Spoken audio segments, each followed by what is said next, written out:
Only 8 people witnessed what happened in that holding cell. Bruce Lee, Big Mike Wilson, 2 guards, and 4 other inmates waiting to be processed. For 50 years, none of them spoke about it publicly, not because they were ordered to stay silent, but because what they saw was so shocking, so impossible, that they knew no one would believe them. Big Mike Wilson, the toughest inmate in Los Angeles County Jail, 6 feet 4 inches, 280 pounds, serving his 3rd sentence for aggravated assault. A man who ruled the jail through fear and violence.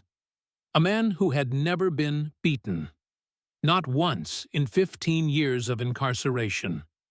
Humbled in 3 seconds by a prisoner who shouldn't even have been there. This is what really happened that day in 1970.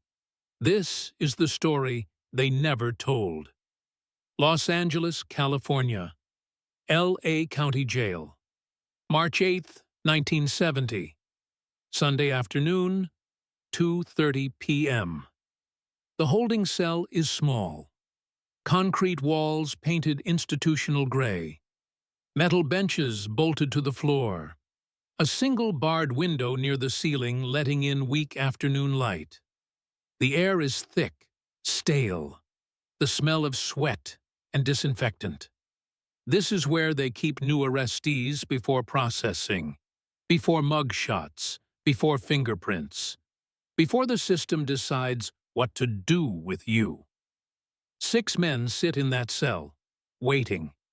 Some arrested for drunk and disorderly, some for outstanding warrants, some for being in the wrong place at the wrong time. And one man who shouldn't be there at all. Bruce Lee sits on the metal bench. Simple black pants, black shirt. His hands rest calmly on his knees. His breathing is even, controlled, deep from the diaphragm. The breathing he's practiced since childhood. He's not supposed to be here. A case of mistaken identity. Wrong license plate called in. Wrong description matched. The kind of administrative error that happens in a city of millions. His lawyer is already on the way. Paperwork is being filed. He'll be released within hours. But right now, in this moment, he's just another body in the holding cell. Big Mike Wilson sits on the opposite bench, and Big Mike owns this space. Everyone in L.A. County Jail knows Big Mike. The guards know him. The inmates know him. The administrators know him. He's been in and out of the system since he was 16 years old. Now 31. 15 years of institutional life. County jail, state prison. Back to county. The cycle repeats. Big Mike is 6 feet 4 inches of scar tissue and prison muscle. 280 pounds built in yard workouts and cafeteria meals. His arms are massive. His chest is a barrel. His hands are scarred knuckles and broken fingers that healed wrong. His face tells the story. Broken nose that was never set properly. Scar across his left cheek from a razor blade. Cauliflower ear from too many fights without protection.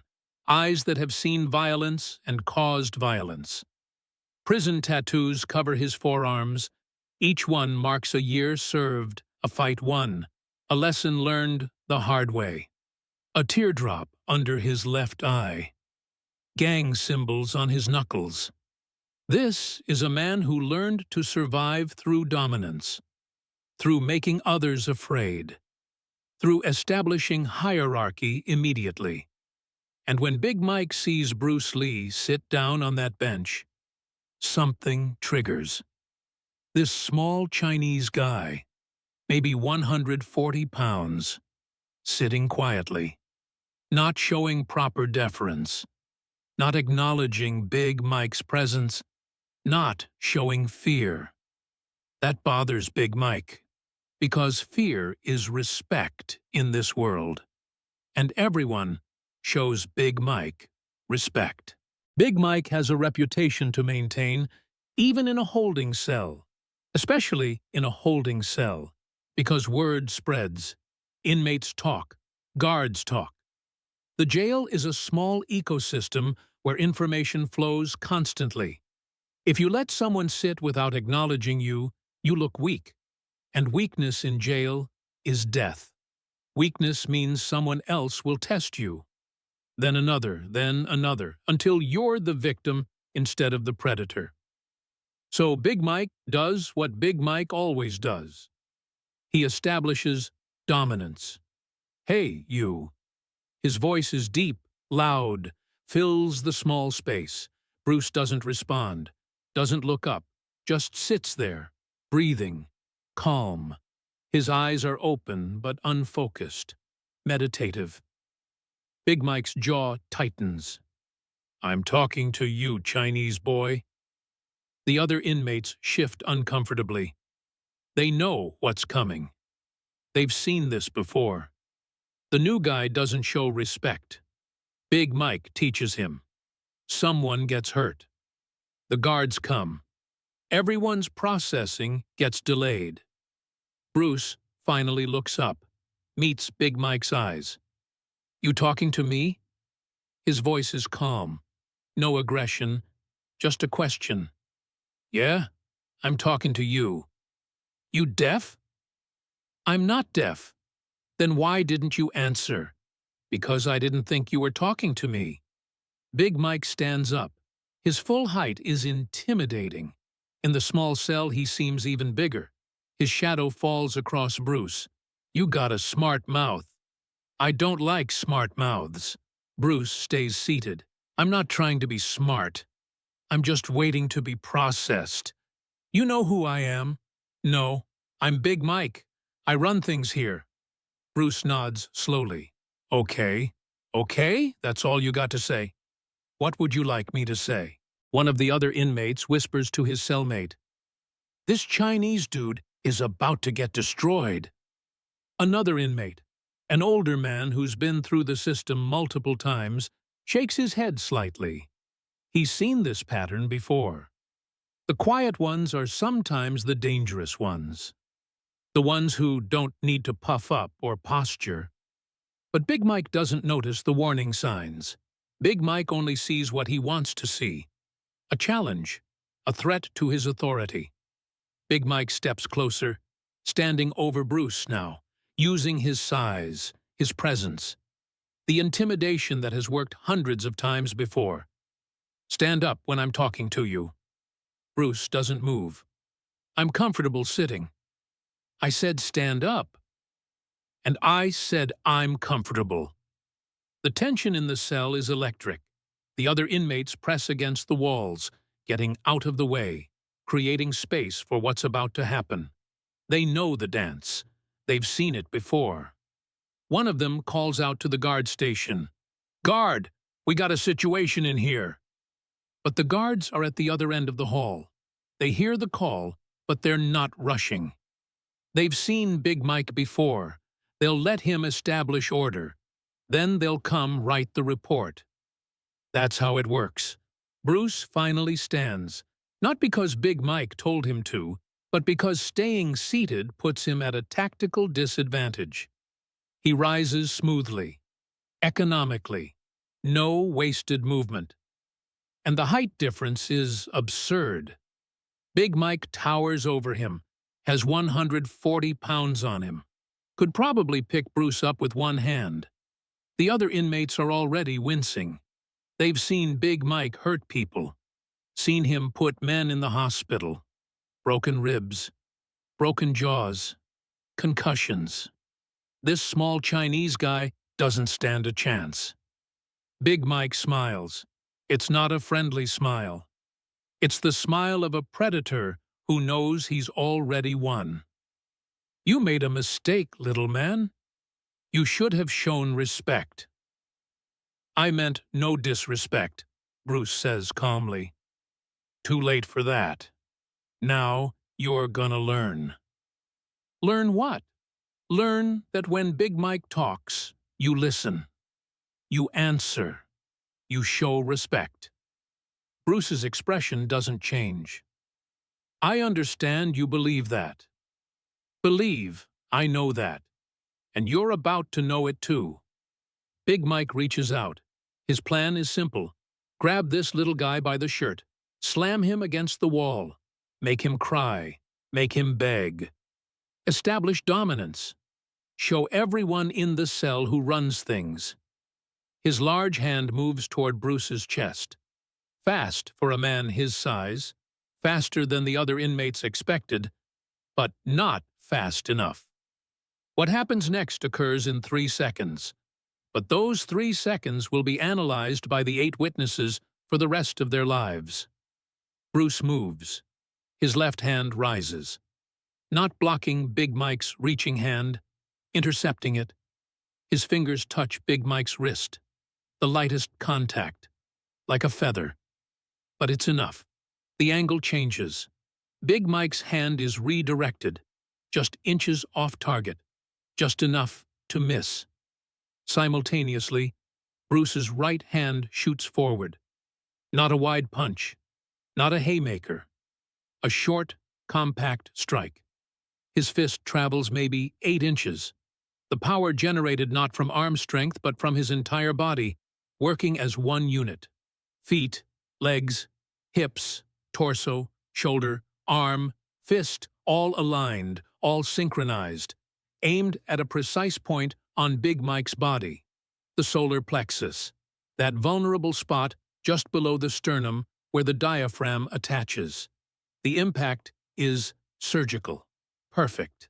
The sound is sharp, a crack that echoes in the concrete cell, like a baseball bat connecting with a fastball. Big Mike's eyes go wide, impossibly wide. His mouth opens, but no sound comes out. Because Big Mike can't breathe. The strike has compressed his diaphragm with perfect force and perfect timing. Triggered an involuntary spasm in his respiratory system. His respiratory system has shut down, not from damage, from disruption. His brain is sending signals to his lungs. Breathe, inhale, expand. But the muscles aren't responding. The nerves have been temporarily scrambled. The vagus nerve has been affected. For those few seconds, Big Mike Wilson, the toughest inmate in L.A. County Jail, is suffocating while standing upright. His hands drop from their aggressive position.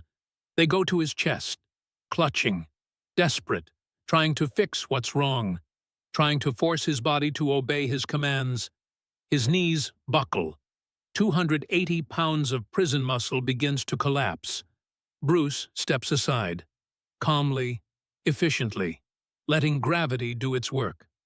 Big Mike hits the concrete floor, hard. The sound echoes. His body rolls onto its side, still gasping. His face is turning red, then purple. Veins standing out on his neck and forehead. His eyes show panic now, not the controlled aggression from before. Real panic. The panic of not being able to breathe. The other inmates are frozen, mouths open, unable to process what just happened. The toughest man in the jail. The man who has beaten dozens of people. On the floor. Defeated by a guy who looks like he weighs 140 pounds. In 3 seconds. Maybe less. The guards hear the thud. They start moving. Keys jangling. Boots on concrete.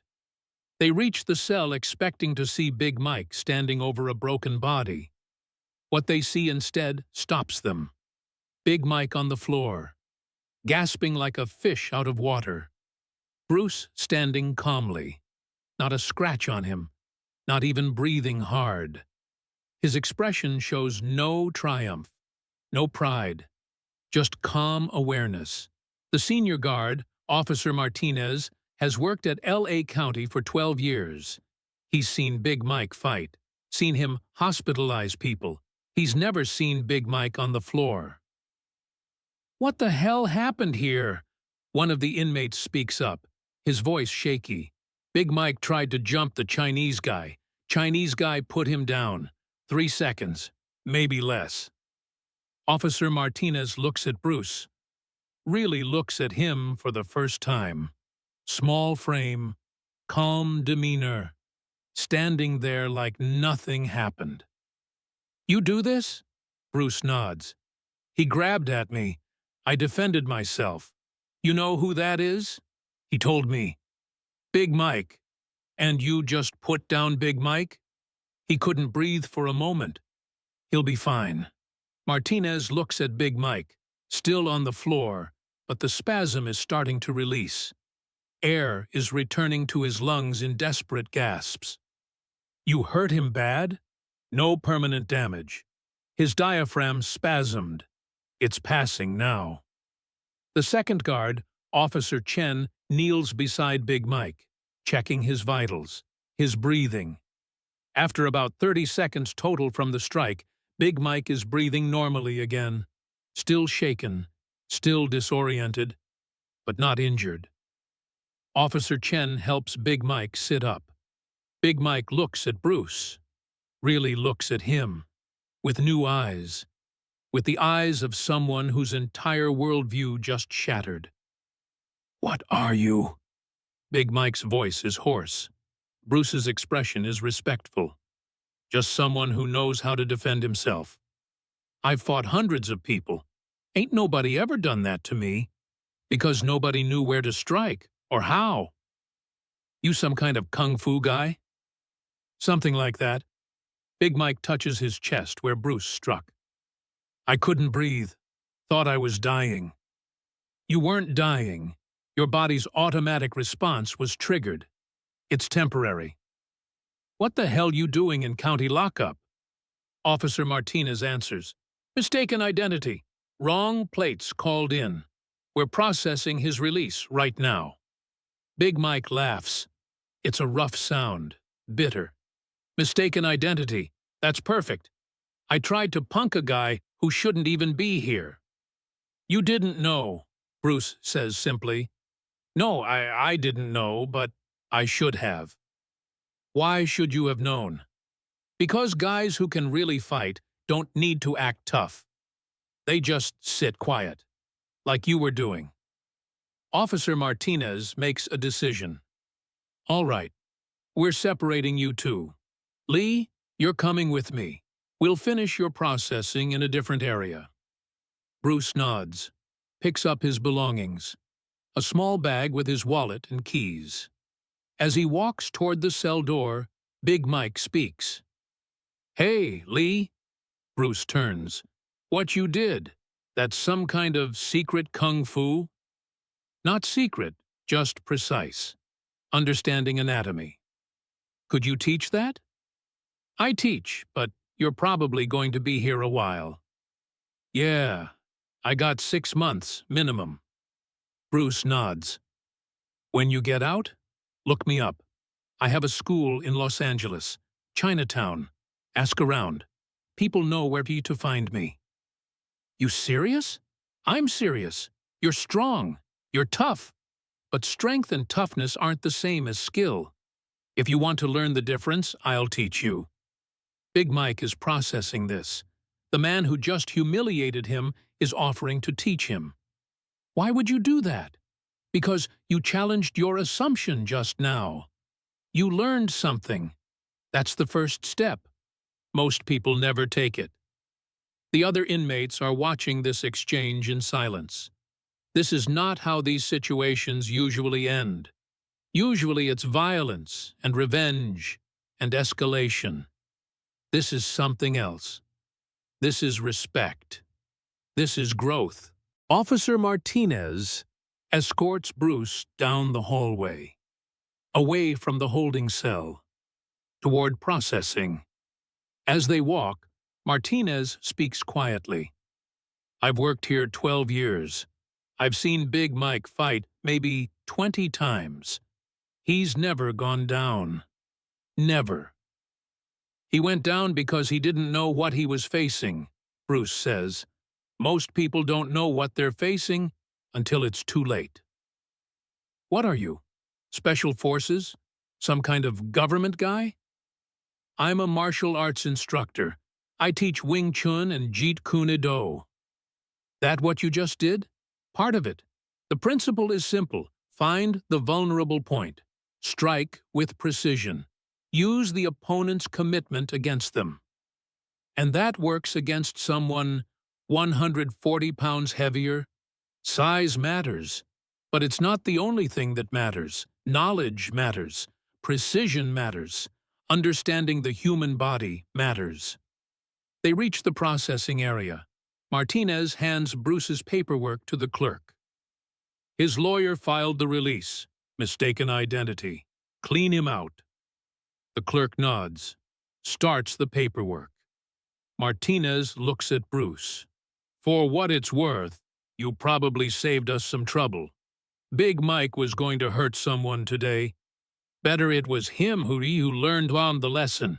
I didn't want to hurt him, Bruce says. I just wanted him to stop. Well, he stopped. The paperwork takes another 30 minutes. Bruce sits in the processing area, waiting, thinking about what just happened. He didn't want to be in that situation, didn't want to demonstrate his skills in a jail cell.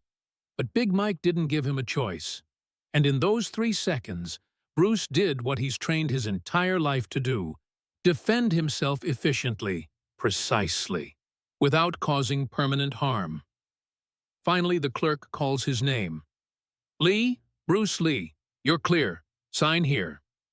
Bruce signs the release form, collects his belongings, his wallet, his keys, his watch. Everything accounted for. Officer Martinez walks him to the exit. You meant it, what you said? About teaching Big Mike when he gets out? I meant it. Why? Guy tried to hurt you. Because he's ready to learn. Most people aren't. They hold on to their beliefs even when proven wrong. But Big Mike asked questions. That means he's ready. You're a strange dude, Lee. Bruce smiles. I've been told that before. They reach the exit, the heavy door that separates jail from freedom. Martinez unlocks it. Try to stay out of trouble. I'll do my best. Bruce steps through, into the Los Angeles afternoon. Sunlight after fluorescent lights. Fresh air after recycled prison air. Freedom after 3 hours of bureaucratic nightmare. 6 months later, Bruce is teaching at his school in Los Angeles. It's a Thursday evening, the advanced class. 10 students working through drills, practicing forms, sparring under Bruce's watchful eye. Bruce is demonstrating a wrist control technique when the door opens. A large man walks in, 6 feet 4 inches, but leaner than before, maybe 250 pounds now. Muscle instead of bulk, clean-shaven, hair cut neat. It takes Bruce a moment to recognize him. Big Mike Wilson. Clean, sober, no longer in prison clothes, wearing simple training clothes. His demeanor has changed completely, no longer the aggressive predator from the holding cell. Big Mike stands at the edge of the training floor, waiting, respectful, not demanding attention, just waiting to be acknowledged. Bruce walks over. Mike. Mr. Lee. You got out. Good behavior. And I've been thinking about what you said. About learning? Yeah, about learning the difference between being tough and being skilled. Bruce nods. You still want to learn? If you'll still teach me. I will, but you need to understand something first. What's that? In here, size doesn't matter. Strength doesn't matter. What matters is your willingness to learn, to admit what you don't know. Can you do that? Big Mike takes a breath. In that cell, I thought I was the toughest guy alive. Then, you put me down in 3 seconds, made me realize I don't know anything about real fighting. So yeah, I can admit what I don't know. Bruce extends his hand.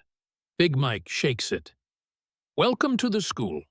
We train Tuesday, Thursday, and Saturday. You'll start with basics. It'll be frustrating. You'll want to use your strength, but you need to learn technique first. I understand. No, you don't. Not yet. But you will. Big Mike becomes a regular student, 3 times a week, for 2 years, learning Wing Chun, learning Jeet Kune Do, learning that real fighting isn't about size or toughness. It's about precision, timing, understanding. He struggles at first. His body wants to rely on strength. His instincts want to overpower. But slowly, methodically, he learns. He learns to move efficiently, to strike precisely, to use leverage instead of mass. He learns to control his ego, to accept correction, to start over when he fails. He never goes back to jail, never gets in another street fight, because he learns what Bruce tried to teach him in that cell. That the toughest guy in the room isn't always the most dangerous. That real strength is control. That real power is knowledge. The 8 witnesses from that holding cell never spoke publicly about what they saw.